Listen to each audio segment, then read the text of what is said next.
সকাল সকাল এক প্লেট আমি বোয়া খিচুড়ি নিয়ে এসেছি।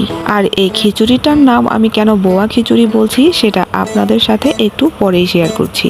সো হ্যালো এভরিওয়ান অ্যান্ড আসসালামু আলাইকুম। এখন কিন্তু সবার বাড়িতেই কম বেশি নতুন চাল আছে। কেনা চাল খায় তাদেরও এখন নতুন চাল থাকবে। আর যাদের বাড়িতে নতুন ধান আছে তারা কিন্তু এভাবে খিচুড়ি রান্না করে অনায়াসে খেতে পারেন। নতুন চালের কথা এজন্যই বলছি, নতুন চালের খিচুড়ি খেতে যতটা মজা লাগে, চাল যখন পুরনো হয়ে যায় তখন কিন্তু ততটা মজা লাগে না। নতুন চাল একটু আঠালো টাইপের থাকে, তখন খেতে খুবই ভালো লাগে। আর এই বোয়া খিচুড়ি রান্নার জন্য আমি এই যে ভাঙা ভাঙা চালগুলোকে নিয়ে নিয়েছি। এগুলোকে আমরা খুদের চালই বলি।